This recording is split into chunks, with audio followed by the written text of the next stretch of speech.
एक बार मेरे से ऐसे बहुत बड़ी ऐसे भूल हो गई। अ, भूल क्या मतलब मेरे तरफ से थोड़ी सी मैं थोड़ा सेल्फिश हो गया था। तो एक प्रोजेक्ट आया और मुझे ऐसे उन्होंने बोला कि तू इसे संभालेगा, डब करेगा डबिंग के लिए। तो मैं दिख रहा था कास्टिंग के लिए, कास्टिंग मेरे हाथ में थी। तो फिर मैंने ना मेन लीड मैंने अपने लिए ले लिया कि मैं करूँगा ये। अच्छा। हाँ, मेरे को लगा कि इन्हें क्या मतलब है, मतलब इन्हें तो डब चाहिए, अच्छा डब चाहिए सर को। और मैंने वो डब कर दिया, पूरा मेनली डब कर दिया। फिर मुझे बहुत डांट पड़ी कि तुमने क्यों किया। तो सर ने खैर उन्होंने कहा अच्छा किया तुमने, लेकिन तुमने क्यों किया, मतलब हम किसी प्रोफेशनल आर्टिस्ट से करवाएंगे।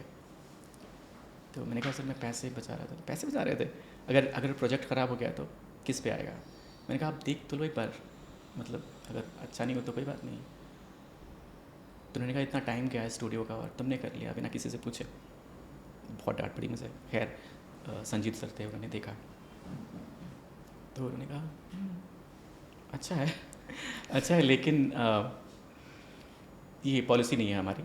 अच्छा। हम तुम यहाँ पे डबिंग डायरेक्टर हो और तुमने किसी से पूछा भी नहीं, तो हम इसे रिप्लेस करेंगे और एक प्रोफेशनल आर्टिस्ट से करवाएंगे। अच्छा। फिर अंशुल भाई से करवाया और वो उन्होंने आके डब किया। उस दिन मैं बहुत रोया, घर जाते जाते बस में बैठा था, मुझे याद है कि मतलब कि मैंने इतनी मेहनत की।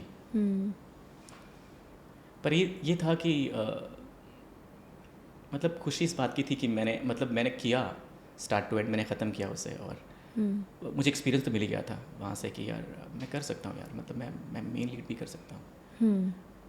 और 9 महीने में था वहाँ पे dubbing, as a dubbing director मैं वहाँ पे था। और बिल्कुल उतना ही जितना कि एक माँ अपने गर्भ में एक बच्चे को रखती है, उतना ही मैं वहाँ पे उतना ही टाइम वहाँ पे था।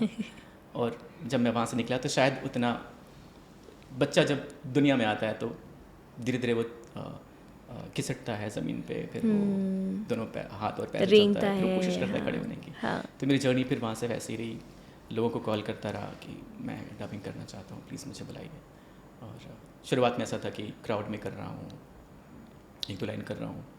फिर रवि राजेश जी, उन्होंने मुझे काफ़ी हेल्प किया उन्होंने मेरी।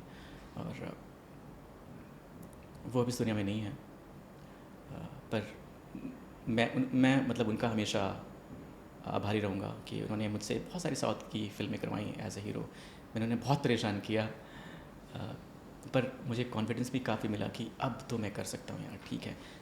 एक लीड किया था जो रिजेक्ट हो गया था, जो स्टूडियो ने हटा दिया था, उसके बाद उनके साथ ही मैंने रवि राजेश जी के साथ जब मैंने छोड़ा 9 महीने बाद, तो मैंने पहली बार उसके मुझे पैसे मिले 2,500 रुपये।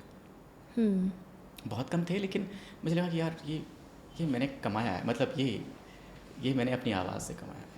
इसके पहले पता है मैं उस स्टूडियो में मैंने 1.5-2 लाख रुपए का काम किया होगा। अच्छा, लेकिन आपने पैसे नहीं लिए पैसे थे। नहीं मैं ले रहा था, तो मैं ये मान रहा था कि ये मेरी फ़ीस है जो मैं सीख रहा हूँ। वहाँ उस टाइम पे तो वर्कशॉप नहीं थे, हुआ करते थे। तो फिर वहाँ पे छोटा मोटा काम करते करते करते करते एक दिन में एक डब हो रहा है, तो कभी 2-3 दिन कुछ नहीं है। फिर ऐसा हुआ कि हर दिन एक डब हो रहा है। फिर ऐसा हुआ कि हर दिन 3-4 डब हैं। फिर ऐसा हुआ कि रात सुबह से 10 बजे से रात के 12 बजे तक मैं डब कर रहा हूँ और मेरा मुंह दर्द कर रहा है, मेरे से बोला नहीं जा रहा है। इस लेवल तक फिर काम करने लग गया। और सबसे अच्छी चीज़ इसमें ये हुई कि मेरे कॉन्फिडेंस को बढ़ाने में अंजू जी का बहुत बड़ा रोल रहा है।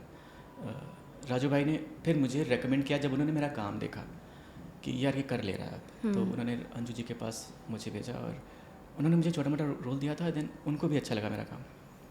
तो उन्होंने एक चीज़ बोली थी कि जो मुझे आज भी याद है कि तुम्हारी लाइन्स जो होती हैं वो सच्ची लगती हैं, जो तुम बोलते हो वो सच्ची लगती है, मतलब तुम मीन करते हो उस चीज़ को। तो और इसे तुम हमेशा बनाए रखना कि जब तुम कहते हो कि मैं तुम्हारे बिना जी नहीं सकता, तो मतलब है कि तुम नहीं जी सकते। और डबिंग में यही है ना, इमोशंस वही है। हाँ। डबिंग ऐसा नहीं है कि हमने स्टार्ट लिया और एंड में ख़त्म किया और बीच में पॉज ले लिया। डबिंग वो नहीं होती है ना। डबिंग होती है कि आपने सामने वाले के इमोशंस के साथ जस्टिस किया है या नहीं, क्या आपने भी वही महसूस किया है जो सामने वाले ने महसूस किया है। अगर वो रो रहा है तो क्या आप रो रहे हो। या फिर आप एक्टिंग कर रहे हो, या फिर आप बहाना मतलब प्रिटेंड कर रहे हो कि आप रो रहे हो। कई बार ऐसा हुआ कि मैं साउथ की फिल्में कर रहा था और मैं रोया हूँ।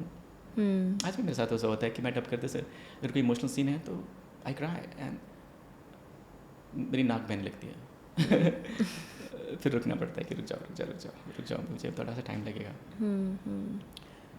पर उन्होंने मुझे अपनी हर एक प्रोजेक्ट में रखा। मैं उनका एहसानमंद रहूँगा। पर मुझे डांट भी बहुत पड़ी उनसे, मुझे बहुत डांटती थी वो। मुझे लगता है यार ये हमेशा डांटती रहती है, मुझे सिर्फ मुझे ही डांटती रहती है। और अब लगता है कि जब उस दुनिया में नहीं है तो अब लगता है कि आई विश को वापस आए और फिर से डांटें, है ना। यही होता है, हमें किसी इंसान की और किसी चीज़ की अहमियत तब तक नहीं पता चलती जब तक कि हम उसे खो नहीं देते। और तब तक मेरे यही लगता है कि यार मैं ही क्यों, मुझे ही क्यों, है ना। तो वहाँ जब मैंने अंजू जी को ज्वाइन किया तब वहाँ से मेरा कॉन्फिडेंस ऐसे एकदम सातवें आसमान पे, जब उनसे बातें होती थी तो लगता था कि यार मैं तो किसी से कम नहीं हूँ भाई। मैं कर लूँगा, अब तो मैं कर ही लूँगा। एंड देन तब से अब तक कर ही रहा हूँ। क्या बात है। अगर आपको ये वीडियो अच्छा लगा तो प्लीज़ हमारे इस चैनल को सब्सक्राइब कर लो, क्योंकि हम इस चैनल पे ऐसे ही बहुत सारे बहुत फन एंड बहुत इंटरेस्टिंग क्लिप्स डालते रहते हैं। See you in the next one.